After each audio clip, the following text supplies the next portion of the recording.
Dəyərli izləyicilər, hər vaxtınız xeyir olsun. Hədəf proqramında çox önəmli bir mövzu barədə müzakirələr aparacağıq, ekspertlərin təhlillərini eşitməyə çalışacağıq. Əlbəttə, cənab prezident İlham Əliyevin Qazaxstana səfəri. Səfər çərçivəsində iqtisadiyyatın bütün sahələri üzrə ticari dövriyyəsinin artırılması, turizm, strateji əməkdaşlıq, investisiya layihələri, süni intellekt və sair sahələrdə bir sıra qərarlar qəbul olundu və əsas məsələlərdən biri də orta dəhliz layihəsinin hər iki ölkəyə verə biləcəyi dividendlər əsas müzakirə mövzularından oldu. Elə bu barədə danışacağıq. Qonaqlarımızı təqdim edirik. Milli Məclisin deputatı Rizvan Nəbiyev. Rizvan müəllim, xoş gəldiniz. Salamlayırıq sizə hədəfdə. Və İqtisad elmləri doktoru Aqil Əsədov, iqtisadçı Zəfər Məmmədov. Salamlayırıq sizi, dəyərli qonaqlar. Bəli, istəyərdik ki, ilk olaraq bir mövzuya toxunacağıq. Cənab prezidentin səfəri və onun qarşılanma məsələsi. Burada maraqlı bir məqam vardı, Rizvan müəllim. Xüsusilə Qazaxstan prezidentinin məhz aeroportda, hava limanında cənab prezidenti qarşılaması, onu yola salması və mətbuat konferansında ilk dəfə görkəmli lider ifadəsini işlətməsi. İcazəniz ilə Qazaxstan prezidentinin bu çıxışına qısa olaraq nəzər yetirək, sonra qonaqlar sizə suallarımız olacaq. Государственный визит президента Азербайджана расцениваю как критически важное событие и шаг на пути укрепления стратегического партнерства и союзнических отношений между нашими странами. Ильхам Гейдар-оглу Алиев – это выдающийся государственный деятель исторического масштаба. Он внес решающий вклад в защиту и укрепление независимости, территориальной целостности Азербайджана. Благодаря неустанным усилиям президента Ильхама Алиева авторитет и влияние Азербайджана на мировой арене многократно усилились. Под его сильным лидерством Азербайджан добился впечатляющих успехов во многих сферах, прежде всего в социально-экономическом развитии. Результаты масштабных реформ находят отражение в устойчивом росте экономики, повышении благосостояния граждан, динамичном преображении вашей страны. Макроэкономические показатели азербайджанской экономики отличаются устойчивостью и убедительно свидетельствуют о прогрессе страны и о хорошей форме, в которой находится ваша экономика.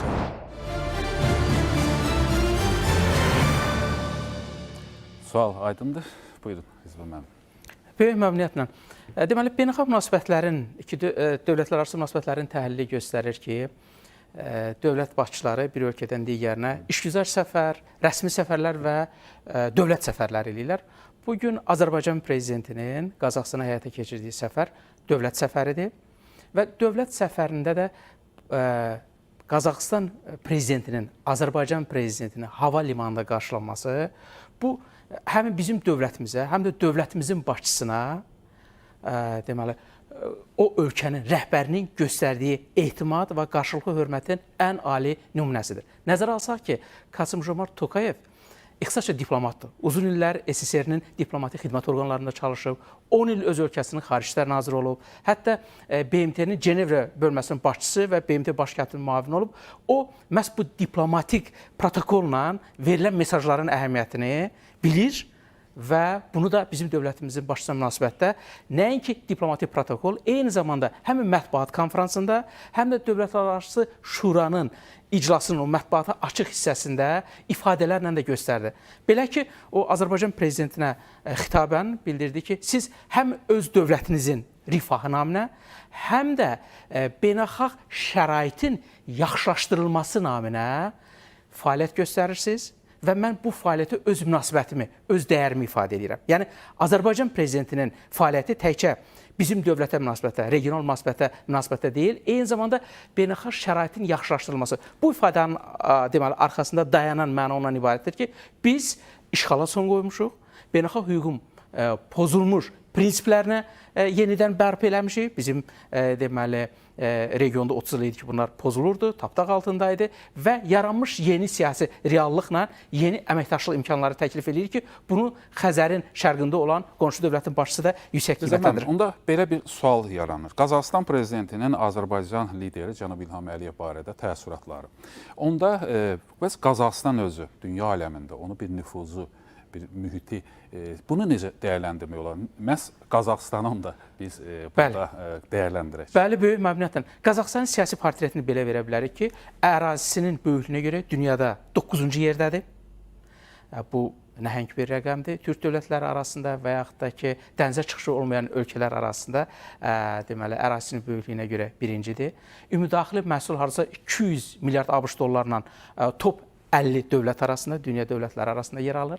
Dünyada uran istehsalının 40% bu dövlətin payına düşür və Birləşmiş Ştatlar da özünün urana olan ehtiyacının 1/4-ni Qazaxıstandan ixal edir. Qazaxıstanın malik olduğu coğrafi mövqenin həssaslığı və bu həssaslıq oradan irəli gələn risklərin potensial imkanlara çevrilməsindən bağlı həyata keçirdiyi diplomatiyanın üstünlükləri və bir sıra digər faktorlar. Qazaxıstan deyək ki, malik olduğu neft-qaz ehtiyatlarından, bu da top 10-luqda yerləşən dövlətlər arasındadır, ümumilikdə götürdükdə, deyək ki, Kaşagan, Tengiz, Karaçanak, bunlar son 10 illiklərdə kəşf olunan nəhəng neft yatağı kimi tanınır və bir sıra dövlətlərin neftlə təminatında Qazaxıstan birinci, üçüncü yerləri bölüşür. Bu, Avropa dövlətlərinə aiddir və digər bir sıra dövlətlərə aiddir. Biz görürük ki, Qazaxıstan malik olduğu coğrafi mövqeyə, malik olduğu iqtisadi resurslara və eyni zamanda siyasi mövqeyinə görə dünyada aparıcı mövqedədir və bu yaxınlarda da Kasım-Jomart Tokayevin iştirakı ilə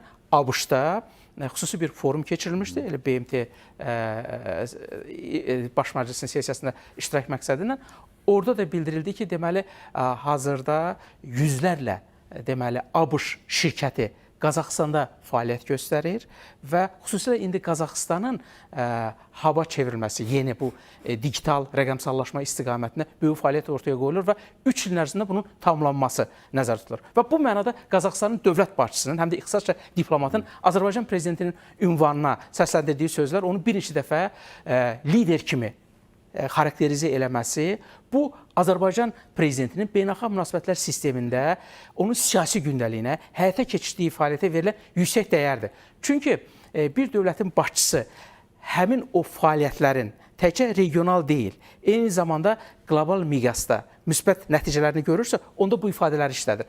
Hətta 8 avqust tarixli tarixi Vaşinqton razılaşmalara istinadın olması bunu bir daha təsdiq edir. Və yaxud da ki, gələcəyə yönəlik ki, Azərbaycan prezidentinin liderliyi altında qarşıya qoyulan bütün məqsədlərə bizim nail olacağımız məndə heç bir şübhə doğurmur. Və onun vuruladığı sonuncu ifadəni deyim bu sualla bağlı, cənab prezidentə xitabən ki, siz tarixi miqyasda görkəmli dövlət xadimisiniz. Bu, heç də sıradan işlənilmiş bir ifadə deyil.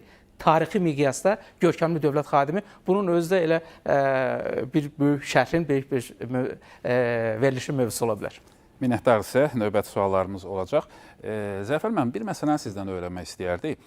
Hər bir ölkənin, onun liderinin nüfuzu, həm də onun bir iqtisadi qüdrətindən də irəli gəlir. Yəqin ki, bu ölkələr arasında, Qazaxıstan, Azərbaycan arasında, liderlər arasında olan bu münasibətdə həm də bir iqtisadi maraqlar da var. Əlbəttə, burada bir dostluq münasibətləri də var. Bu barədə iqtisadçı kimi sizin fikirlərinizi öyrənək. İlk olaraq onu deyə bilərəm ki, istənilən iqtisadi münasibətlərin kökündə tək siyasət yox, dostluq da dayanır. Biz bu görüntülərə baxdığımızda cənab prezidentin Qazaxıstan prezidenti Kasım-Jomart Tokayevlə siyasi baxımdan başqa bir yaxın dost olduqlarını gördük və cənab prezident həqiqətən dostluğu çox ciddi qoruyan bir şəxsdir. Bu sadəcə Qazaxıstanda yox, digər ölkələrdə də gördük.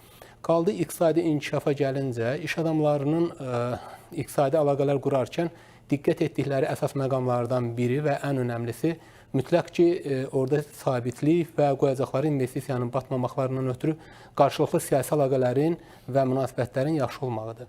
Biz burada baxdığımız zaman görürük ki, Qazaxıstan-Azərbaycan arasındakı münasibətlərdə iş adamlarını daha da çox həvəsləndirir və bu 2021-ci illə 2025-ci il arasında qoyulan investisiyalar və yatırımlarla da bunu görmə imkanlarımız, bunu görə bilərik.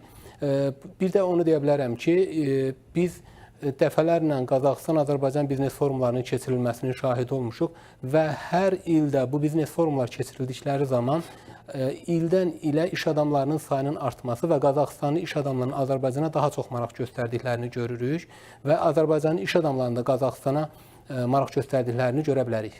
Hə, çox sağ ol, bu məsələyə diqqət yetirəcəyik. Niyə məhz Qazaxıstan iş adamları Azərbaycana maraqlıdır və Azərbaycan Qazaxıstana maraqlıdır? Bugün keçirilən görüşlərdə bu da əsas prioritetlərdən biri idi. Mən istərdim ilkin olaraq həm də Azərbaycanla Qazaxıstan arası iqtisadi münasibətlərə bir diqqət yetirək. Hansı sahələrdə qarşılıqlı maraq var, hansı sektorlarda prioritetlər var və əməkdaşlıq inkişaf etdirmək olar? Sujetimizi izləyək, yenə suallarımız olacaq. İki ölkə arasındakı əməkdaşlığın əsas istiqamətləri aydın şəkildə müəyyənləşib. Ticarət və iqtisadi əməkdaşlıq, nəqliyyat və logistika, rəqəmsal texnologiyalar, kənd təsərrüfatı, turizm, enerji, müdafiə və təhlükəsizlik. Əgər əvvəllər biz hansısa ayrı-ayrı layihələrdən danışırdıqsa, indi artıq strateji hədəfləri birlikdə planlaşdırırıq. Bunun nəticələrindən biri də hörmətli İlham Heydəroğlu Əliyevin Qazaxıstana səfəri zamanı iki nazirlik arasında müvafiq sazişin imzalanması olacaq. Məhz energetika sahəsində əməkdaşlıq haqqında. Orta dəhliz əlaqələrin mərkəzində dayanır. Transxəzər beynəlxalq nəqliyyat marşrutu həm yükdaşımaların, həm də enerji ixracının coğrafiyasını genişləndirib. Dəhliz üzərindən Çindən Azərbaycana daşımaların həcmi 2030-cu ilədək 3 dəfə artacaq. Qazaxıstan Böyük İpək yolunun orta dəhlizinə çox böyük maraq göstərir. Biz əgər yük daşımalarını və ticarət mübadiləsini müqayisə etsək rəqəmlərlə, bugün artıq son 2 ildə təqribən yarım dəfə artaraq yarım milyard, yəni 450 milyondan çox bir dollardan çox bir ticarət dövriyyəsi əldə olunubdur. Azərbaycan və Qazaxıstan arasında iqtisadi əlaqələr yüksələn xətt üzrə inkişaf edir. İki tərəfli ticarət dövriyyəsi 2021-ci ildə 133 milyon dollardan 2025-ci ilin 9 ayında 568 milyon dollara çatıb. Hazırda Qazaxıstanın Azərbaycanın xarici ticarətində payı 1,61% təşkil edir. Dövlət başçıları arasındakı görüşün əsas məqsədi tərəflər arasındakı ticarət dövriyyəsini 1 milyard dollara qədər artırmaqdır. 2024-cü ilin statistikasına görə iki ölkə arasında ticarət dövriyyəsinin həcmi 470 milyon ABŞ dolları təşkil etmişdir və 2025-ci ilin ilk 8 ayında bu rəqəm 547 milyon ABŞ dollarıdır və ilin sonuna dək yenə də artım müşahidə edilməsi gözlənilir. İnvestisiya sahəsində də tərəflər qarşılıqlı maraq göstərir. 2024-cü ildə Azərbaycandan Qazaxıstana 225 milyon, Azərbaycana isə 136 milyon dollar investisiya yatırılıb. Azərbaycan və Qazaxıstan Türk Dövlətləri Təşkilatı çərçivəsində əməkdaşlıq imkanlarını genişləndirmək niyyətindədir. Türk Dövlətləri Təşkilatı hesab edirəm ki, yaxın gələcəkdə Avropa İttifaqı kimi güclü bir ittifaqa, güclü bir inteqrasiya, vahid iqtisadi, siyasi, gömrük və digər aspektləri əhatə edən çox güclü bir beynəlxalq təşkilata çevriləcəkdir və təbii ki, Cənab Prezidentin Qazaxıstan səfəri ilə bizim bu nüvəsini qoyduğumuz, nüvəsini yaratdığımız beynəlxalq təşkilatlar çərçivəsində istər olsun, istər iki tərəfli münasibətlər çərçivəsində olsun, münasibətlərimiz yeni bir tarixi səhifə açacaq. Turizm də iqtisadi əlaqələrin vacib tərkib hissəsidir. Təkcə ötən il 100 mindən çox Azərbaycanlı turist Qazaxıstanı, 70 mindən çox Qazax Azərbaycanı ziyarət edib. Prezident İlham Əliyev və həmkarı Kasım-Comart Tokayevin görüşü iki ölkə münasibətlərini yeni strateji mərhələyə daşıyır. Bu əməkdaşlıqda yaşıl enerji sektoru xüsusi yer tutur.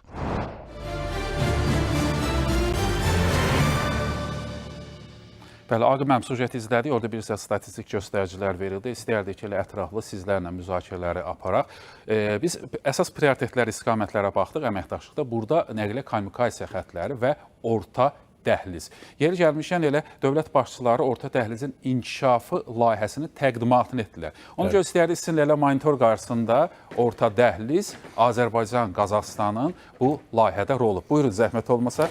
Bir məsələni qeyd etmək istərdim ki, istər Azərbaycan Qazaxıstan üçün, istərsə də Qazaxıstan Azərbaycan üçün dost xalqlar olmaqla yanaşı həm də çox strateji əhəmiyyət kəsb edir. Azərbaycanın mərkəzi Asiyaya və Çinə çıxışı, Qazaxıstan isə Avropaya çıxışı Azərbaycan vasitəsilədir. Bu baxımdan da Azərbaycan və Qazaxıstanı bütün elmi, mədəni, tarixi köklər bağlamaqla yanaşı həm də dediyimiz, deməli, bir-biri üçün vaciblik dərəcələr bağlayır. Bir rəqəmi qeyd etmək istərdim. Qazaxıstanın ixracı 80 milyardın üzərindədir və bunun 50%-dən çoxu, baxmayaraq ki, Çin və Rusiya kimi böyük dövlətlərlə qonşudur, ixracın 50%-dən çoxu Avropa İttifaqı ölkələrində və Böyük Britaniyadır. Yəni, bu baxımdan ekranda gördüyümüz orta dəhliz Qazaxıstanın ixracının əsas aparıcı xəttidir. Orta dəhliz əslində Çindən başlayan, dünyanın əsas yük axını olan, yük mərkəzi olan, istehsal mərkəzi olan Çindən başlayan axınları Qazaxıstan üzərindən, Xəzər dənizi üzərindən Ələtə gətirir, Bakıya, Ələt limanına gətirir və heç də təsadüfi deyil ki, Ələt limanını orta dəhliz üzərində regionun ən aparıcı qovşağı hesab olunur. Çünki biz digər nəqliyyat marşrutlarına da fikir versək, bütün marşrutlar Ələtə gəlir və Ələtdən sonra isə şaxələnərək Avropaya deməli göndərilir. Qeyd etdiyiniz kimi Qazaxıstanda orta dəhlizin inkişafından bağlı bir deməli inkişafı layihəsi təqdim edildi. Əslində orta dəhlizin perspektivləri bir məsələni öyrənmək istəyərdik. Orta dəhliz layihəsi var, icra olunur. Orta dəhlizin layihəsi təqdim edildi. İnkişafı layihəsi. O inkişaf deyiləndə nə nəzərdə tutulur? Bəli, çox doğru qeyd etdiniz. İnkişaf deyiləndə o nəzərdə tutulur ki, bildiyimiz kimi yük axınları artdıqca bu axınların qarşılanması və yola salınması zərurəti yaranır və paralel olaraq da məsələn Xəzər dənizində suyun azalması dibdərinləşdirmə işlərini zəruri edir və bu dibdərinləşdirmə işlərinin yalnız Ələtdə deyil, bütün limanlarda, istər Aktauda, istər Kurukdə, istər Türkmənbaşı limanında, yəni Ələtlə əlaqəli olan dəhliz üzərindən daşımalar həyata keçirilən limanlarda olması nəzərdə tutulur. Eyni zamanda daşıma proseslərinin bayaqlar süjetdə də biz gördük ki, əsas əməkdaşlıq istiqamətlərindən biri rəqəmsallaşmadır. Daşıma proseslərinin rəqəmsallaşdırılması. Burada nədən söhbət gedir? Burada sərhəd keçid məntəqələrində proseslərin rəqəmsallaşdırılması.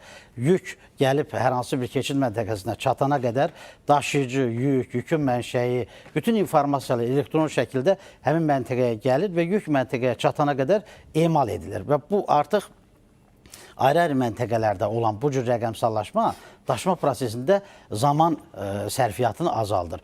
Nəqliyyatın əsas vəzifəsi cəmiyyətin daşımalı olan vaxtın tələbini vaxtında ödəməkdən ibarətdir. Burada vaxt dəyərdir. Bu deməli orta dəhliz, deməli bütün bu danışıqlardan sonra onun qolları da yəqin ki olacaq. Digər ölkələr də faydalanacaq. İstər deyilə digər qrafik üzərindən də təhlilini aparaq. Qolları bəli. Bunun deməli orta dəhliz Ələtdə yüklər qəbul edilib yola salınırsa, digər qrafiki təqdim etsələr, digər qrafikdə biz daha geniş şəkildə, yəni bu orta dəhliz layihəsi hansı yaşayış məntəqələrindən keçir, orta dəhlizə əlavə yan yollar da qoşulur ki, onlar o dəhlizin yükü axıcılıq qabiliyyətini artırır, yük götürmə imkanlarını genişləndirir. Bəli, bundan söhbət gedir.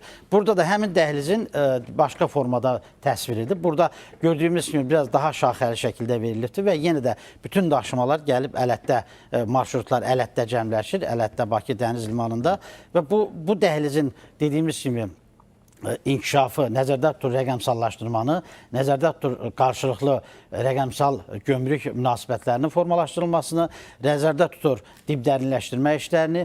Bildiyimiz kimi indi Xəzərin su ehtiyatları əsas daşıma vasitəsi olan Roro tipli gəmilərin yan almasında çətinlik yaranır. Böyük tutumlu gəmilərin yan almasında çətinlik yaranır. Burada inkişaf həm nəzərdə tutur kiçik ölçülü gəmilərin istismara buraxılması, həm də eyni zamanda böyük ölçülü gəmilərin yan ala bilməsi üçün müvafiq dibdərinləşdirmə işlərinin aparılması. Yəni, məsələyə ümumilikdə kompleks yanaşılır. Marşrut var, yük daşıma həcmi, dinamika mövcuddur ki, bu artıq yaxın gələcəkdə də artacaq. Sujetdə də gördük, 2030-cu ilə qədər 3 dəfə artması, 11 milyon tona, deməli 11 milyon ton illik buraxıcılıq qabiliyyətinə malikdir orta dəhliz. Bu yük axınını qarşılamaq üçün dediyimiz o inkişafla bağlı, inkişaf istiqamətinə bağlı məsələlərin həyata keçirilməsi zəruridir. Ona görə ki, o axıcılıq zaman intensivliyi baxımından, yəni rəqəmsallaşmadır, süni intellektin tətbiq imkanlarının nəzərdən keçirilməsidir. Bunlar olmadıqda dəhlizin yük axıcılıq qabiliyyətini təmin etmək mümkün olmayacaqdır. Bax, o inkişaf layihəsinin əhəmiyyəti bundan ibarətdir. Çox sağ olun, minnətdarsa. Buyurun, Zərfər olunuzə. Bizə sənəsən, hörmətli iqtisadçımızın dediklərini mən də gücləndirmək istərdim. Doğrudan vurğulanan o məsələlər burada zaman məsələsi xüsusilə vacib bir faktordur.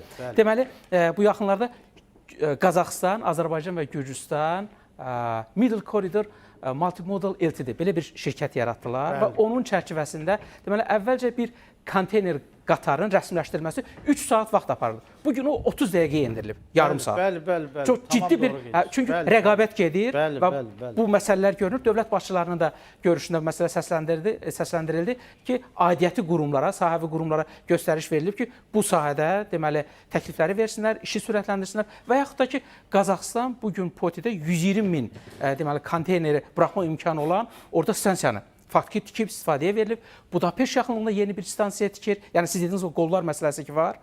O qolların bir istiqaməti deyək ki, Qara dəniz üzərindən Şərqi Avropaya gedir. Rəza müəllim, burada belə bir sual vermək istəyərdim sizə. Ümumiyyətlə, biz dünyada baş verən geosiyasi, geoiqtisadi, ümumiyyətlə konfliktlərə diqqət yetirsək, bunlar nəqliyyat kommunikasiyalara sahib olma hökmranlıq uğrunda gedir. Belə olan halda Azərbaycan və Qazaxıstan, eyni zamanda digər dövlətlərin qeyd olunan orta dəhlizə maraq göstərməsi, onun reallaşdırılması və yaxud da ki, orta dəhlizin inkişafı layihəsinin reallaşdırılması, bütün bunlar regionda, beynəlxalq aləmdə birinci Azərbaycan və digər ölkələr üçün hansı imkanları yaradır, hansı dividendləri verir? Rasim müəllim, hazırda dünyada 120 aktiv münaqişənin olduğu bildirilir. Elə bir neçə gün öncə Cenevrədə Parlamentlərarası İttifaqın o sessiyasında buna həsr olunmuşdu, humanitar vəziyyətlə bağlı və 310 milyon insanın isə humanitar vəziyyətdə. Rəza müəllim, burada sizin sözünüzü kəsirəm, davam edir. Cənab Prezident orta dəhlizin inkişafı layihəsi ilə bağlı elə fikirlər var. Fikirlərə diqqət edək, izləyək qısa olaraq, sonra yenə fikrimizi davam edərsiniz, zəhmət olmasın. Сегодня нам также была сделана презентация по тому, чего мы достигли в рамках реализации проекта «Средний коридор», а также будущих планов. От себя хотел бы добавить, что помимо того, что мы сейчас все планируем и осуществляем, огромный потенциал также представляет проект Зангезурского коридора. На территории Азербайджана все работы по автомобильному и железнодорожному сообщению будут завершены к середине следующего года. На территории других стран, надеемся, с такой же скоростью это будет все реализовано. И в этом случае открытие Зангезурского коридора может произойти к концу 2028 года. Как вы знаете, одним из достижений Вашингтонского саммита в августе является проект TRIP, Trump Route for International Peace and Prosperity. Президент Трамп дал свое имя этому проекту, что, естественно, говорит о том, что этот проект обязательно будет реализован. Тем самым открывается еще один маршрут среднего коридора. Добавление традиционному появляется еще один через Зангезур с грузооборотом в 15 миллионов тонн на уровне самых современных стандартов. Так что объем грузов из Азии в Европу и обратно через территории наших стран имеет потенциал к росту сам по себе, но и также будет иметь еще больший потенциал к приему и отправке этих грузов.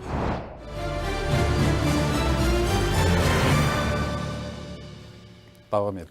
Bəli, rəsmən belə şəraitdə həm Azərbaycanın, həm də Qazaxıstanın malik olduğu coğrafi mövqe və iqtisadi resurslar, nəqliyyat və tranzit, logistika sahəsində bu əməkdaşlığı şərtləndirir. Yəni, hər iki ölkə malik olduqları o coğrafi mövqenin həssaslıqlarına irəli gələn risklər ki var, onu resurslara çevirməyi uğurla həyata keçirirlər.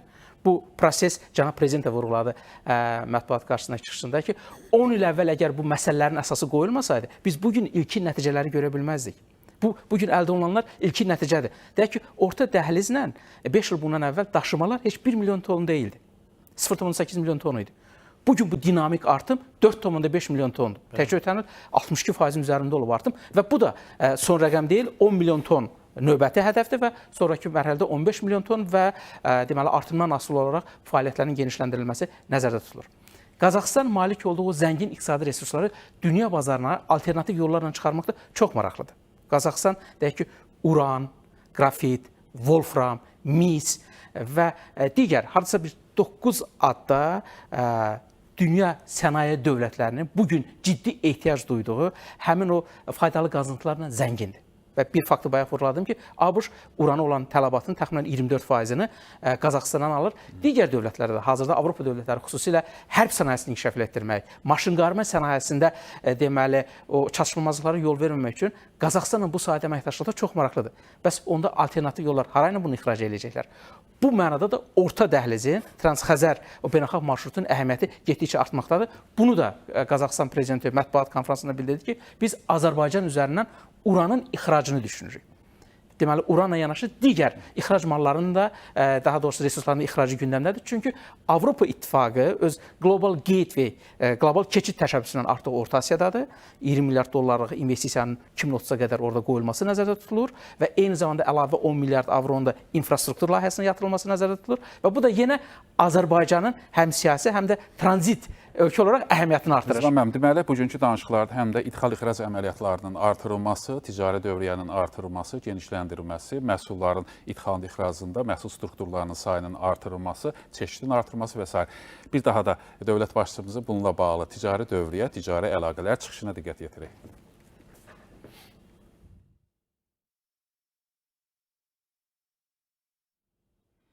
Bu barədə yeri gəlmişkən ilə Azərbaycanla bu ölkə arasında ticari əlaqələrlə bağlı bir sıra statistik göstəricilər və qrafik üzərindən də onları təhlil etmək istərdik və iqtisadçımıza sualımız olacaq. Azərbaycan-Qazaxıstan ticari dövriyyəsi, Zəfər müəllim, biz müxtəlif illər üzrə müqayisəli təhlilini aparsaq, kifayət qədər artım var. 2025-ci il elə son yanvar-sentyabr aylarında 568 milyon dolları keçib, 2021-ci ildə bu təxminən bir 3 dəfə az olub. Hədəf 1 milyard dollar. Bu hədəfə necə çatmaq mümkün olacaq? Bilirsiniz, bu göstəricilər onu göstərir ki, o hədəfə çatmaq artıq bir xəyal deyil, realdır. Çünki 2021-ci illə 2025-ci il arasındakı dinamikaya baxdığımızda qısa bir zamanda o hədəfə çatacağımızı görürük. Mən əslində əsas danışmaq istədim orta dəhliz barəsindədir. Bugün ölkəmizdə ən böyük problemlərdən biri deyərdik ki, işsizlik problemləridir. Bu orta dəhliz işsizlik problemini sıfıra çatdıra biləcək bir dəhlizdir.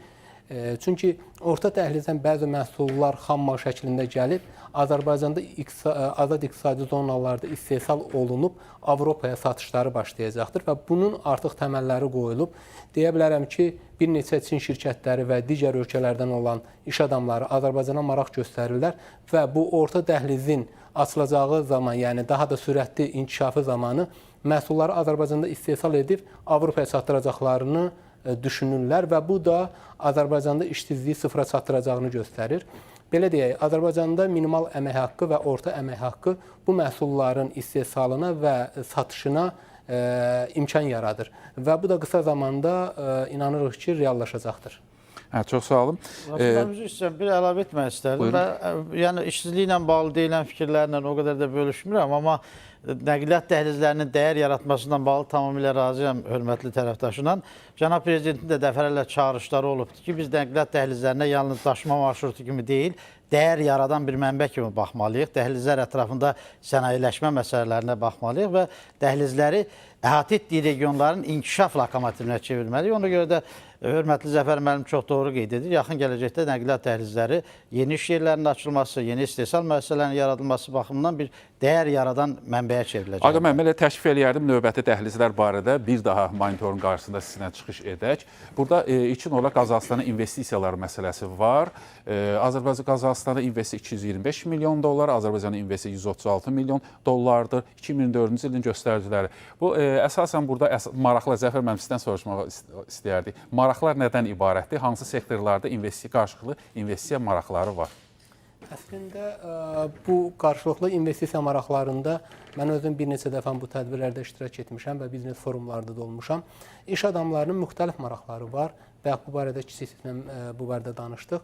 Çünki artıq görünür ki, iş adamları Qazaxıstana çox ciddi diqqət ayırırlar. Azərbaycanın iş adamları bayaq vurğuladığım kimi stabillik görürlər və stabillik üzərindən bizneslərini ora daşımağı düşünürlər və daha çox hal-hazırda Qazaxıstandan Azərbaycana gələn mən bir-iki investisiyanı mən sizə vurğulaya bilərəm ki, hansı ki bu kiber təhlükəsizlik və proqramlaşma sahəsində çox ciddi Azərbaycana investisiya yatırılıb və Azərbaycan iş adamları da Qazaxıstana investisiya yatırılıb və digər müxtəlif sahələr var. Bunların əsas daha böyükləri enerji sahəsini misal göstərə bilərik.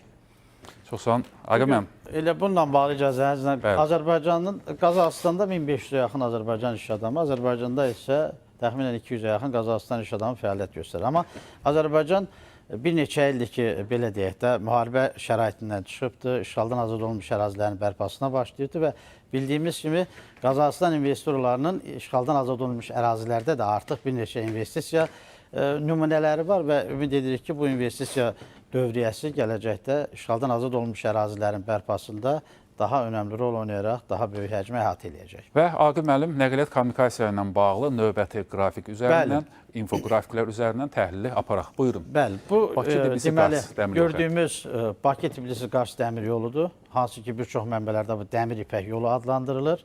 Bakı-Tbilisi-Qars dəmir yolu bayaqdakı diaqramlarda gördüyümüz o ələtdən sonraki mərhələnin bir istiqamətidir bugün üçün. Zəngəzur ikinci istiqamət olacaqdır. Bakı-Tbilisi-Qars isə bugün üçün bir istiqamətlidir və bildiyimiz kimi bu olduqca strateji bir layihədir. Bütün Çindən, Orta Asiyadan, o cümlədən digər nəqliyyat dəhlizləri vasitəsilə Xəzər dənizindən keçib Azərbaycan vasitəsilə Avropaya çıxan yüklər, əsas daşıyıcı güc bu dəhlizə düşür. Deməli, Bakı-Tbilisi-Qarsın bildiyimiz kimi 2024-ün may ayında deməli, yenidən qurma işləri, müəyyən təkmilləşdirmə işləri aparıldıqdan sonra ötürücülük qabiliyyəti 1 milyondan 5 milyona artırılıbdır və yaxın gələcəkdə daha da artırılması mümkündür. Bakı-Tbilisi-Qarsın önəmli olan tərəflərindən biri ondan ibarətdir ki, Bakı-Tbilisi-Qars həm eyni zamanda regionda dövlətlərarası münasibətlərin formalaşmasında önəmlidir. Həm də ki, Bakı-Tbilisi-Qars ona görə bizim üçün, nəqliyyatçılar üçün önəmlidir ki, bir dövrlər qərb siyasətçiləri Bakı-Tbilisi-Qarsı xəyal adlandırırdılar. Bakı-Tbilisi-Qars cənab prezidentin siyasi iradəsinin, kristal iradəsinin real nəticəsidir ki, bugün artıq bir zaman bunu xəyal adlandıran siyasətçilər artıq bu Bakı-Tbilisi-Qarsa bir ümid yeri kimi dünyada resursların bərabər bölgüsündə rol oynayan əhəmiyyətli bir layihə kimi yanaşırlar. Və bunun da daxil oldu Transxəzər. Bəli, bu deməli Orta Dəhlizin bayaq baxdığımız Orta Dəhlizin ki, yəni ələtə yüklər toplarlanır. Ələtdən sonraki istiqamətdə qeyd etdiyimiz Bakı-Tbilisi deməli Qars layihəsi yüklərin dağılmasını təmin eləyirdi. Mən istərdim ki, Zəngəzur dəhlizindən bağlı xəritəni ekrana verək. Çünki bizim bura qədərki danışdığımız ki, yüklər Bakıya cəmləşdi, Bakı ələt limanına toparlandı. Ondan sonraki istiqamətdə qeyd etdiyimiz Bakı-Tbilisi-Qarsıdır və xahiş edərdim ki, Bakı-Tbilisi-Ceyhanı da daha doğrusu Zəngəzur dəhlizindən bağlı xəritəni də ekrana verək. Bunu biraz sonra o barədə biz danışacağıq, müzakirə edəcəyik. Burada bu dəhlizin danışdığımız istiqamətdə Bakı ələtə toplandıqdan sonra yüklər həm Qara dəniz üzərindən Avropaya göndərilir, həm də eyni zamanda Bakı-Tbilisi-Qars vasitəsilə Türkiyə üzərindən Avropaya çatdırılır. Çox sağ olun, minnətdarısı. Yeri gəlmişəm, bu hökumətlərarası iclaslarla bağlı burada dövlət başçısının da əhəmiyyəti, bunun mahiyyəti ilə bağlı bir çıxışı var. Çıxışa diqqət yetirib müzakirələrimizi yenidən ekspertlərimizlə, rəsmilərlə davam etdirəcəyik. Второе заседание Высшего межгосударственного совета, которое последовало буквально за заседанием межправительственной комиссии, и результаты, которые достигнуты в рамках межправкомиссии, в рамках Межгоссовета, все это на пользу нашим странам и народам, а также нашим соседям. Потому что сегодня активное взаимодействие между нашими странами имеет также очень серьезное геополитическое значение. Сегодня, когда открываются новые транспортные пути, когда реализуются проекты, связанные со связанностью в широком регионе Евразии, когда Южный Кавказ и Центральная Азия становятся более связанными и выступают зачастую в рамках единого географического пространства. Все это требует постоянного внимания и, естественно, участия глав государств с тем, чтобы насытить взаимодействие конкретными результатами.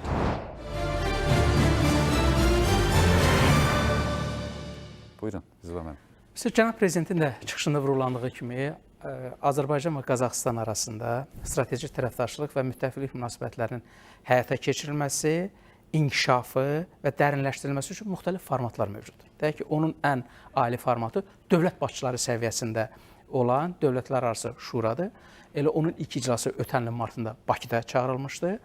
İndi isə onun ikinci iclası həyata keçirilir və orada iki mühüm qərarı da dövlət başçıları imzaladılar. Həm onun yekun iclasına protokoluna yanaşı bir iki tərəfli münasibətlərin inkişafına bağlı bir saylı qərar, eyni zamanda Xariclər Nazirlikləri haqqında əsasnama ilə bağlı ikinci saylı qərar imzalandı.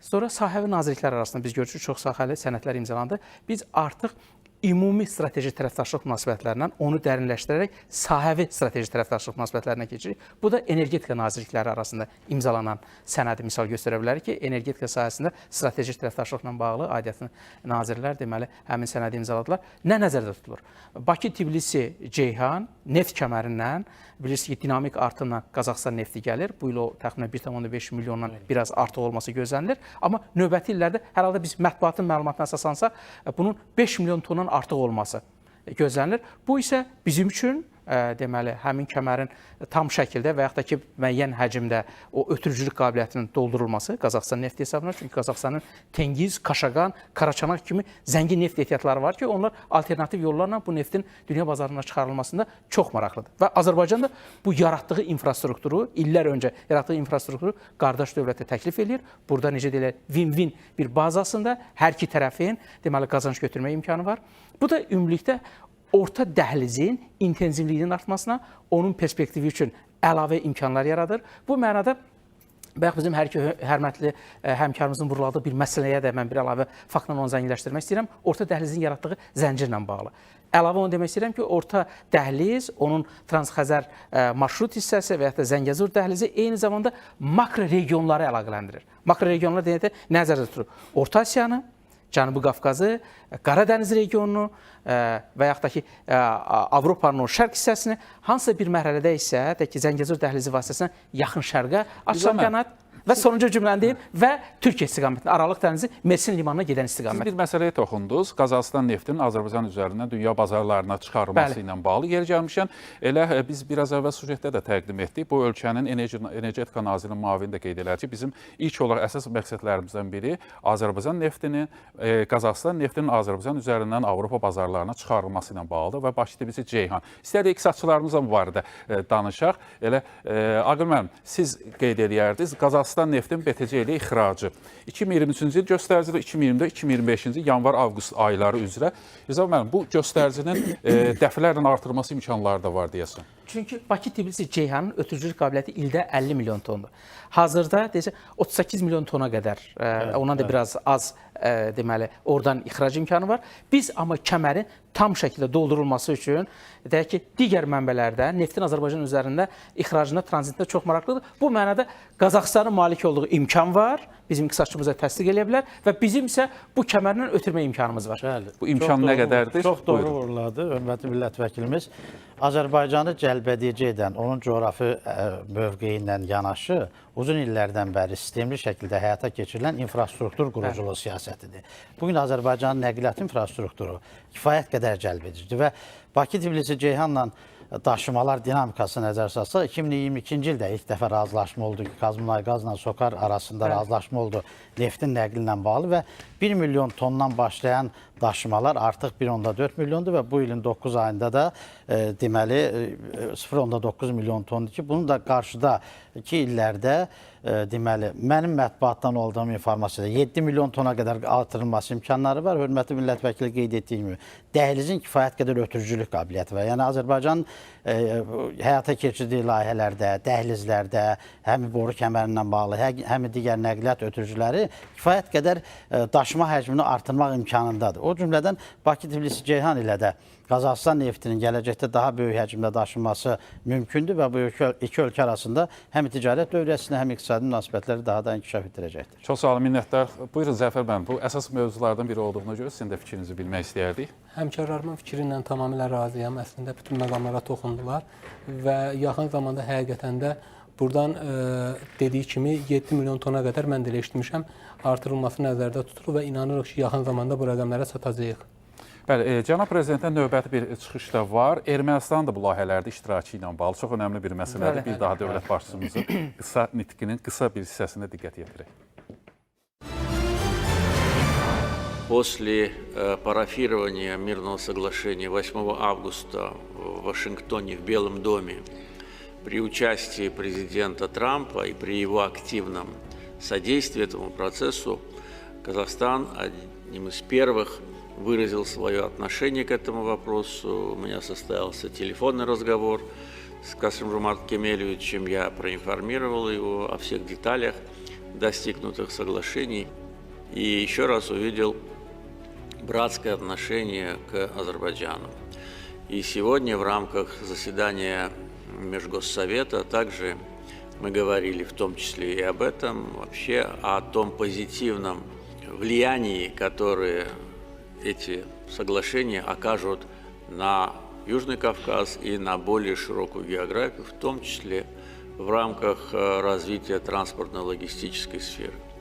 И также должен сказать, что Азербайджан снял все ограничения на транзит грузов в Армению, которые существовали с момента оккупации. И первым таким транзитным грузом явился груз казахстанского зерна в Армению. Думаю, что это также является хорошим показателем того, что мир между Азербайджаном и Арменией уже не только на бумаге, но и на практике.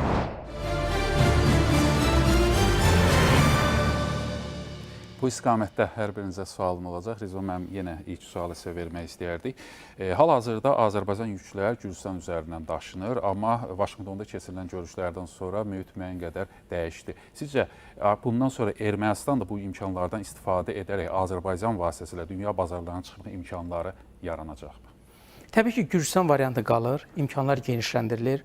Həm Azərbaycan, həm də ki, Qazaxıstan biz bildik ki, Poti limanında digərlərində öz ötürücülük qabiliyyətlərinin artırılması üçün orada müəyyən infrastruktur fəaliyyəti həyata keçirirlər. Eyni zamanda şaxələndirilmiş digər bir imkan, bu isə Zəngəzur dəhlizinin reallaşdırılmasına bağlı olan məsələdir. Cənab Prezident orada mətbuat konferansında bildirir ki, 2028-ci ilə qədər Zəngəzur dəhlizinin də bu istiqamətdə dəhlizin həyata keçirilməsini deməli biz gözləyirik və onun da ilkin humanitar istiqamətə atılmış addımlarından birini orada vurğuladı. Ermənistana o deməli taxılın Azərbaycan üzərindən tranzit olaraq ötürülməsi. Bu da artıq nədən irəli gəlir? Regionda yaranmış yeni siyasi reallıq, Azərbaycan prezidentinin beynəlxalq müstəvilərdə təqdir olunan sülh gündəliyi və əməkdaşlıqla bağlı strateji baxışı.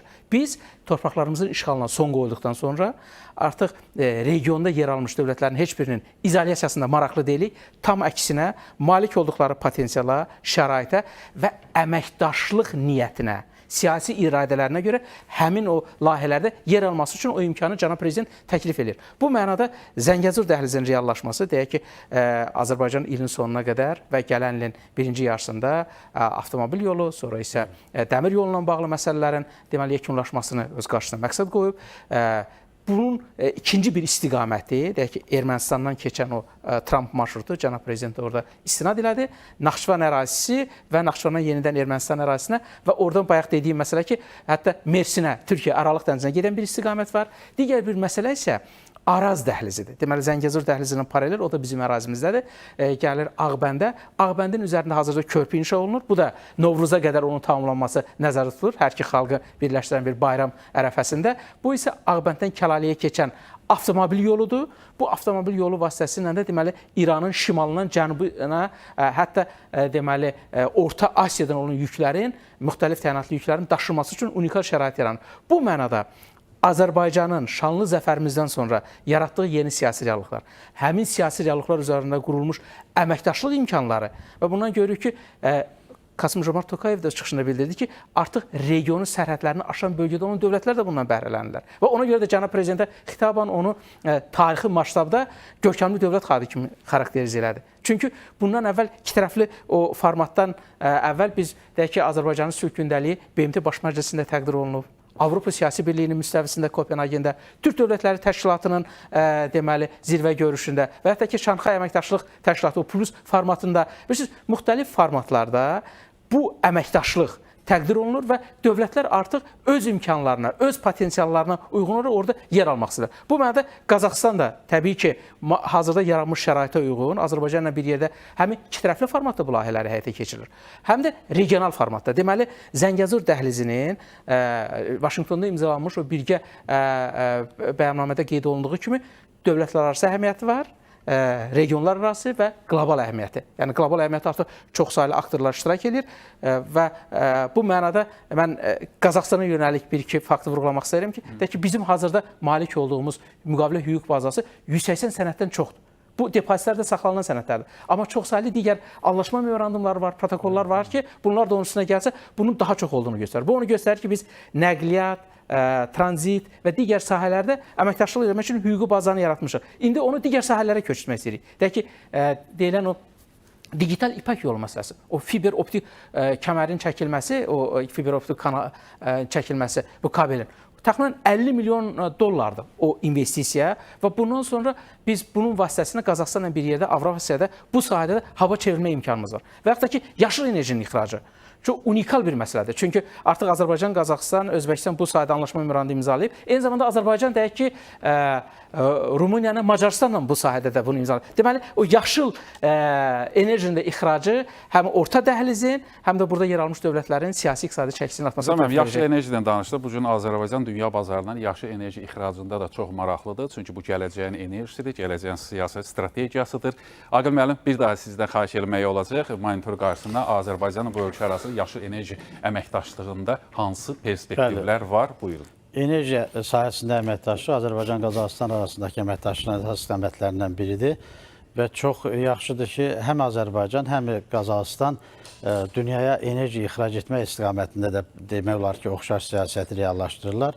Azərbaycan işğaldan azad edilmiş əraziləri yaşıl enerji zonası elan edibdir. O cümlədən Qazaxıstan özünün böyük, geniş ərazilərində alternativ enerji mənbələri yaratmaqla yaşıl enerjinin ixracını hədəfləyir. Gördüyümüz bu qrafikadan da aldığımız informasiya göstərir ki, həm Qazaxıstan, həm Özbəkistan, deməli, Azərbaycan arasında razılaşmaların əsasında yaşıl enerji Azərbaycan üzərindən Avropaya ixrac ediləcəkdir.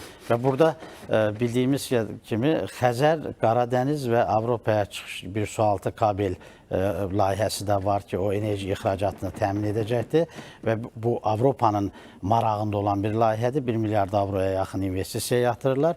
Yaşıl enerji məkanları, deməli, Qazaxıstanın yalnız külək enerji ehtiyatları 1.8 trilyon kilovatın üzərindədir. O cümlədən deməli külək enerjisi ilə yanaşı su enerjisi ixrac imkanları var.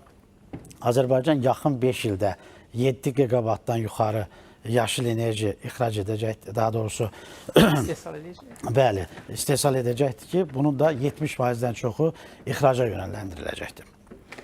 Çox sağ olun, minnətdarıq.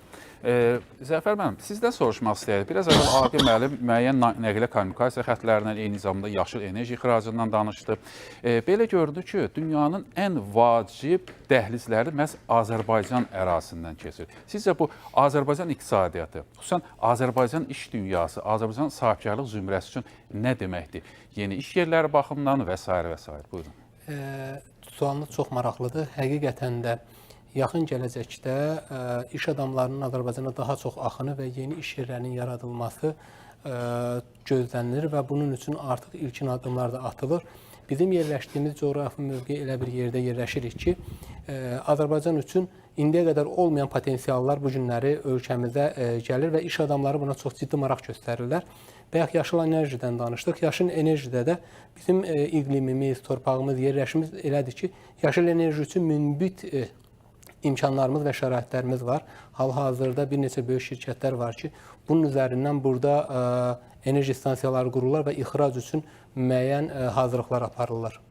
Çox sağ olun. Rizvan müəllim, Azərbaycan-Qazaxıstan əməkdaşlığına bütün sektorlar üzrə danışdıq, sizin fikirlərinizi öyrəndik. Bir də bunu Türk dünyası, Türk Dövlətləri Təşkilatı çərçivəsində Azərbaycan-Qazaxıstan münasibətlərinə bir diqqət yetirək. Elə bu yaxınlarda Qəbələdə Türk Dövlətləri Təşkilatı bir samit keçirildi. O çərçivədən yanaşa və hətta Qazaxıstan prezidenti Türk Dövlətləri Təşkilatı plus əlavə dövlətlərin də bu quruma qatılması məsələsi də müzakirə olundu və bütün ölkələr tərəfindən qəbul olundu və dünya bunu kifayət qədər müzakirə elədi. Azərbaycan Qazaxıstan biz münasibətlərini əsasən iki tərəfli formatda müzakirə edirik. Bir də var Azərbaycan-Qazaxıstan münasibətləri çox tərəfli formatlarda. Burada Türk Dövlətləri Təşkilatını biz məxsus müzakirə edirik. Deyək ki, BMT formatı var, ATƏT var, İslam Əməkdaşlıq Təşkilatı var, İqtisadi Əməkdaşlıq Təşkilatı var və bunların hər birində də o qarşılıqlı bir-birini müdafiə etmək, bir-birinin deməli uzlaşan maraqları istiqamətində siyasət yürütmək və xüsusilə bir faktı vurğulamaq istəyirəm. Deməli, Azərbaycan prezidentinin uğurlu xarici təhlükəsizlik siyasətinə misalla bağlı ki, deməli, bilirsiniz KTMT-də biz yox. kollektiv təhlükəsizlik müqaviləsi təşkilatında orada Ermənistan yer alır, amma Ermənistan bir neçə dəfə bizə qarşı təşəbbüs göstərəndə onun qarşısına alan dövlətlərdən biri də Qazaxıstan idi. Ona görə belə bir ifadə var idi mətbuatda ki, baxmayaraq ki, Azərbaycan KTNT-də iştirak eləmir, amma onun dostları orada Ermənistandan çoxdur. Bax, həmin o dostlar arasında yer alan dövlətlərdən biri də Qazaxıstan idi. İndi Türk Dövlətləri Təşkilatından bağlı bu çox laylı bir əməkdaşlıqdır. Çox qatlı. Yəni biz müxtəlif formatları yaratmışıq. Biz deyək ki, Naxçıvan sazişindən sonra bunu təşkilat kimi formalaşması istiqamətində dönüş nöqtəsi oldu. Qəbələ sammitində isə yeni əməkdaşlıq sahəsi əlavə olundu. Bu təhlükəsizlik, müdafiə sənayesi, hərbi sahədə olan əməkdaşlıqdır. Onun biz başlanğıc mərhələsindəyik. Bu uzunmüddətli bir perspektivi əhatə edən əməkdaşlıqdır. Amma Türk dövlətləri artıq bu sahədə israrlı olduqlarını göstərdilər. Siyasi iradə ortadadır. Bu mənada Qazaxıstanın malik olduğu potensial, iqtisadi, müdafiə sənayesi sahəsində malik olduğu qiymətli metallar, bunların hamısı müdafiə sənayesi sahəsində istifadə olunan əvəz olunmaz metallardır. Digərləri Qazaxıstandan onu ixal etmək istəyir. O isə bizim qonşuluğumuzda yer almış, Türk Dövlətləri Təşkilatına yer almış bir dövlətdir. Və bu mənada deməli o yeni əməkdaşlıq istiqamətinin müdafiə sənayesi sahəsində perspektivli, uğurlu olması üçün malik olan resurslarımız bizim köməyimizə çatır. Başqa bir istiqamət bu dövlətlərin digər tərəfdaşları qazanmaq istiqamətində olan bir məsələdir. Sizin qeyd etdiyiniz Türk Dövlətləri Təşkilatı plus formatıdır. Bəli, bu dövlət başçılarının birgə siyasi iradəsi nəticəsində ortaya gəlib və bu həmin təşkilata maraq göstərən, onun siyasi məqsədlərini bölüşən və orada əməkdaşlıqda yer almaq istəyən dövlətləri göstərir. Yəni onlar Türk dövlətləri deyil, ona görə üzv ola bilmirlər.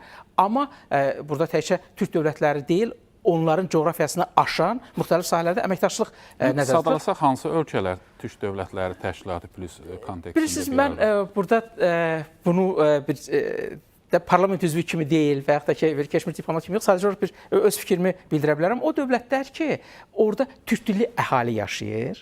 Deyək ki, türk dilli dövlət dili deyil, amma türk dilli əhali. Bunlar qonşuluğumuzda olan dövlətlərdir. Onlar orada yer ala bilərlər. Və yaxud da ki, hətta uzaq coğrafiyada olan dövlətlər, hansı ki, o əməkdaşlıqda maraqlıdır. Bu dövlətlər cəlb oluna bilər.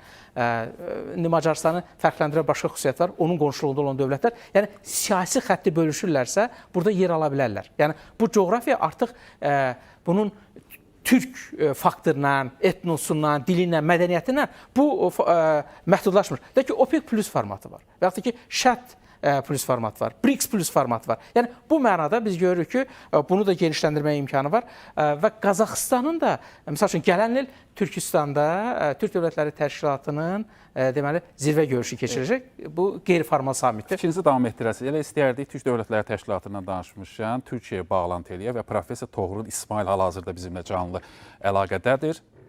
Toğrul bəy, xoş gördük, hər vaxtınız xeyir olsun. İlk olaraq Cənab Prezidentin Qazaxıstana səfəri və eyni zamanda sizdən də Türk Dövlətləri Təşkilatı çərçivəsində Azərbaycan-Qazaxıstan münasibətləri və burada eyni zamanda Türkiyənin də iştirakı rolu. Buyurun, eşidirik sizi. Çok teşekkür ederim. Aslında bu ziyaret önemli bir ziyarettir. Yani sadece 15 iki taraflı senet ve emektaşlık memorandumun imzalanması özün bu belə deyək də bu ziyaretin ne kadar ehemmiyetli olduğunu bir daha ortaya koyuyor. Yani bu esas meseleler sadece enerji, nakliyat ve logistika değil, aynı zamanda rakamsallaşma ve suni intellekt, sanayi tehlikesizliği, səhiyyə və başqa sahələrdə çox vacibdir. Yəni xüsusilə məsələn dövlət başçılarının birgə bəyanatında da strateji tərəfdaşlıq bir daha vurğulandı və ticarət dövriyyəsinin yaxın gələcəkdə 2 qat artırılması məsələsi də, yəni 1 milyard doların üzərinə çıxarılması da səsləndirildi. Eyni zamanda orta marşrut, orta koridor məsələsi çox vacib idi. Bakı, Tbilisi, Qars və Kazakistan marşrutları daha efektif birleşmesi meselesi gündeme geldi. Orta yolun potansiyelinin daha da artırılması da esas meselelerden biridir. Yani stratejik açıdan baktığımız zaman burada birçok meseleler görürük. Dediğim gibi orta koridor prioritetleri ve diversifikasiyası, enerji ve iktisadi integrasya, rakamselleşme ve teknoloji emektaşlık ve en sonunda da geosiyasi balans ve çok ölçülülük diyebilirik belə kısaca. Yani Kazakistan hem Rusya hem Çin hem de Türk dünyası ile sık əlaqələri olan ülkedir. Astana ile Bakı arasında münasibetlerin sıxlaşması regionda Türkiye merkezli dil bazlı integrasiyanı daha da güçlendirecek ve aynı zamanda Orta Asya enerji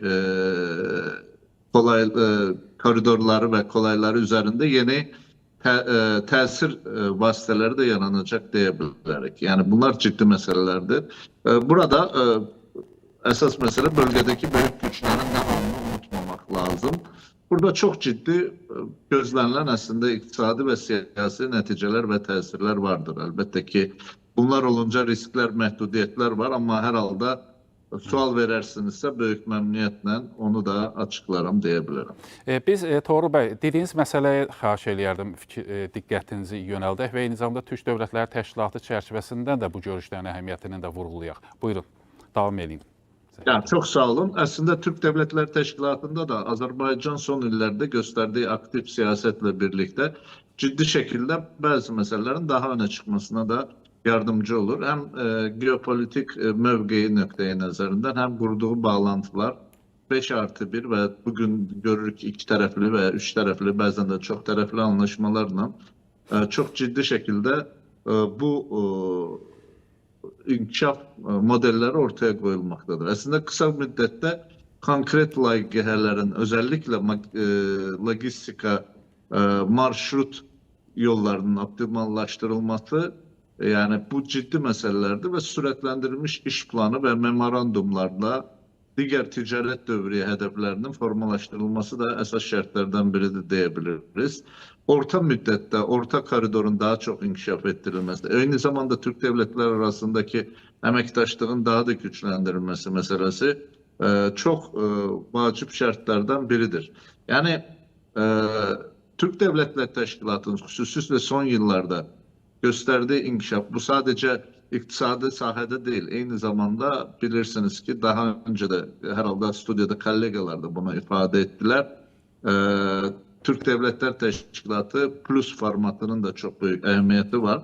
Bu tür meseleler de ciddi şekilde bu bizim büyük lahiyeleri, bölgesel lahiyeleri, yani de Türk Devletler Teşkilatı'nın ortaya koyduğu lahiyelere diğer devletlerin de katılma imkanlarını daha da artırır. Mesela en basit nümunelerden biri Gürcistan. Yani bütün lahiyelerde demiyorlar ki Gürcistan da aktif şekilde rol almaktadır ve bunun yanında diğer devletlerden olan emektaşlık meseleleri oldukça vacip şartlardan biridir diyebiliriz. Yani Toğrul burada Bey, son illerde. Buyurun. Siz Gürcistanın xüsusilə adını çəkdiniz. Bugün Azərbaycanın nəqliyyat kommunikasiya xətləri əsasən Gürcistan ərazisindən keçir və Gürcistan buradan kifayət qədər dividendlər əldə edir və o baxımdan Gürcistan maraqlıdır. Sizcə biz misal çəksək, deyək ki, Pakistan, İslam Əməkdaşlıq Təşkilatı və müxtəlif kontekstdən Türk dövlətləri ilə Türkiyə, Azərbaycanla kifayət qədər maraqları var. Birləşmiş Ərəb Əmirlikləri, Səudiyyə Ərəbistanı, investisiya, yaşıl enerji və digər sahələrdə də bu imkanlar var. Macarıstan öz yerində. Sizcə bu və digər dövlətlər, məhz dediyiniz kimi Azərbaycan, Qazaxıstanın da üzvü olduğu bu TDT və TDT plus formatında bir araya gələ bilərlərmi? Elbette, yani bu cür zaten Türk Devletler Teşkilatı, yani TDT plus formatı bu tür mekanizmalar için açılan meselelerdir. Yani Gürcistan'a geldiği zaman Gürcistan'ın bence artık bir nevi TDK'da yani bir Macaristan kimi gözlemci statüsünün de elde etmesi vacip şartlardan biridir. Çünkü Gürcistan'da da Türk nüfus, Azerbaycan Türkleri, Ahıska Türkleri ve diğerleri de az değil, sayıda değil. Yani bir nevi bu kontingentin içerisinde rahatlıkla yer alabilir ama diğer modelde de yani TDT plus modelinde de hareket edebilir. Pakistan'a gelince zaten hem Azerbaycan hem Türkiye'nin bu ülkenin emektaşlığı, işbirliği, Pakistan'ın özünün bunda marağı, xüsusilə açık söylemek gerekirse Pakistan-Hindistan muharebesi döneminde bir nevi Pakistan'ın verilen destek de bunun çok fonksiyonel ve ehemmiyetli meselelerinden biridir. Ve yakın şərq meselesinde, yakın şərqdə aynı zamanda bu platformada bu ülkelerin emektaşlığa imkan yaradır. Çünkü Katar kimi, Birleşik Arap Emirlikleri kimi ve diğer devletler kimi ülkelerden de faaliyet önemli meselelerden biridir. Burada şeyi de hatırladım. Mesela bugün Azerbaycan Türkiye yerinde ama Azerbaycan da artık Suriye'nin yeniden berpa olması için, inkişafı için birçok adımlar atır. Bu da yeni bir formattır. Düşünürüm ki aynı şekilde diğer Türk devletleri teşkilatı üzvləri de bu formatta gereken ve müvafik adımları atabilecek güce ve potansiyala sahipler. Yani bir nevi biz şeyi görürük. Yani artık sadece Türk Devletler Teşkilatı bir kağıt üzerinde veya devletlerin bir araya gelip neyse icra etme bahanesi değil, işin gerçek anlamda icraata tutulmuş, artık aktif, faal ve real potansiyela sahip bir teşkilat ve gücü günden güne artan ve geleceğe perspektive yönelik de kararlar alabilen ve bunu hayata geçirmeye hazır olan bir teşkilat formasındadır. Bu da çok vacip meselelerdir ve sevinci faktör budur ki bunun başını da Azerbaycan ve Türkiye çekir. Bu da çok önemlidir diyebiliriz ki Kazakistan'da aktifliği aynı şekilde çok önemlidir. Vacip meselelerden biridir. Minnətdarıq sizə. Ağabey, burada sualım sizə olacaq. Biz digər ölkələrə diqqət yetirsək, Toğrul bəy bu barədə xüsusilə qeyd elədi. Hansı ölkələr ki, bu ölkələr həmin orta dəhliz olsun, digər nəqliyyat kommunikasiya xətlərinin üzərində yerləşən dövlətlərdir. Deməli, TDT plus formatından danışırıqsa, məhz həmin ölkələrin də bu formata maraqları olacaq. Siz necə düşünürsünüz? Təbii ki, olacaq. Rasim bəli, Karl Marx dəmir yolunu iqtisadiyyatın qan damarı adlandırırdı. Bu günləri nəqliyyat əlaqələri qlobal iqtisadi münasibətlərin qan damarıdır. Təbii ki, siyasi əsaslar olmalıdır, siyasi uzlaşmalar olmalıdır. Amma bütün bunlarla yanaşı, adını çəkdiyimiz nəqliyyat dəhlizləri üzərində yerləşən ölkələrin hər birinin orta dəhliz ətrafında toparlanması ehtimal ediləndir. Baxın, orta dəhliz yalnız bir daşıma marşrutu deyil. Orta dəhliz Türk dünyasını birləşdirən qlobal dəyər zənciridir. Və Zəngəzuru da nəzərə alsaq, artıq onda yeni bir istiqamətdə artıq Azərbaycandan Türkiyəyə quru bağlantısının mümkün olması ilə Orta Asiya, Azərbaycan və Türkiyə bir Türk dünyasının bağlantısı formalaşır. Dəhliz Türkiyə üzərindən Avropaya uzandıqca orada əhatə elədiyi dövlətlərin də təbii ki, dəhliz üzərində münasibətlərin formalaşması nəticə olaraq Türk Dövlətləri Təşkilatı plus formatında münasibətlərin formalaşmasına öz təsirini göstərəcək. Çox sağ olun. Zəfər, mən bir məsələni sizdən öyrənmək istəyərdim. Azərbaycan, Qazaxıstan, eyni zamanda digər Türk dünyası, Türk dövlətləri bircə brendinin forumlaşdırıb bu xarici bazarlara çıxarmaq niyyətləri var. Sizcə nə dərəcədə realdır və bunu necə yerinə yetirmək olar və hansı imkanları yarada bilər həmin ölkələrə və belə bir məhsullarımız var? Sualınız çox maraqlıdır. Bildiyiniz kimi yaxın zamanda Turan markası yaradıldı və bunun üzərində artıq çox ciddi işlər gedir. Bu görünən mümkündür və bunu iş adamları yavaş-yavaş bu sahə üzərinə maraq göstərirlər. İnanırıq ki, yaxın gələcəkdə bu tam olaraq reallaşacaqdır və istədiyimiz markanın, brendi yaratmağa nail olacağıq. Gəlin belə bir məsələni də sizin nəzərinizə çatdırım. Avropa Birliyi var və Avropa markaları var. Bildiyiniz kimi, heç də Türk Devlətlər Təşkilatı bundan da geridə qalan bir təşkilat deyil və zamanı çatdığında inanırıq ki, oradan daha böyük, daha keyfiyyətli bir brendimiz, bir markamız olacaq və bütün dünyaya Türk Devlətləri Təşkilatının bir markası olaraq çıxacağımıza inanırıq və buna potensial imkanlarımız var və buna da gedişatımız görünür, göz qabağındadır. Zəfər, mən bir məsələni də sizdən öyrənmək istəyərdim. Biz biraz əvvəl bir sıra iqtisadi göstəriciləri verdik. Həm burada ticarət dövriyyəsi son illər ərzində kifayət qədər artımları müşahidə etdik, qarşılıqlı investisiyalar. Bilmək istəyərdik. Qazaxıstan Azərbaycanın hansı sektorunda daha çox maraqlıdır və Azərbaycan daha çox Qazaxıstanın hansı sahələrinə sərmayə yatırır? Bu qarşılıqlı investisiyalarda əsas maraq nədən ibarət? Bilirsiniz, bayaq buna oxşar bir sual verdiniz. Əslində konkret olaraq mən bir misal göstərə bilməyəcəm bu barədə tam detallı olaraq. Amma bir tək onu deyə bilərəm ki, bir neçə böyük bir biznes forumda, dövlət tədbirlərində bunun şahidi olmuşuq ki, Qazaxıstanın böyük şirkətləri Azərbaycana çox ciddi bir maraqlar göstərirlər və bura axın edirlər və hətta müəyyən şirkətlər yaradılıbdır. Əsasda işğaldan azad olunmuş ərazilərdə müəyyən investisiyalar yatırmağa maraqlıdırlar. Bundan paralel olaraq Azərbaycanın da şirkətləri, misal turizm sahəsində Qazaxıstanla çalışmağa çox ciddi bir maraq göstərirlər və inanırlar ki, bu qarşılıqlı əlaqələr günü-gündən qarşılıqlı olaraq biznesin inkişafına nail olacaqdır. Hər iki ölkə daha çox resurs ölkəsidir. Dünya bazarlarına enerji daşıyıcıları çıxır. Yəni hesab edirsiniz ki, bugünkü danışıqlardan sonra neft, qaz sektoru deyil, neftdən kənar sahələrdə əməkdaşlığa daha çox diqqət yetiriləcək. Əlbəttə ki, baxın, elə əsas məsələ odur. Neft, qaz sahəsi təbii bu bəlli bilinən bir sahədir.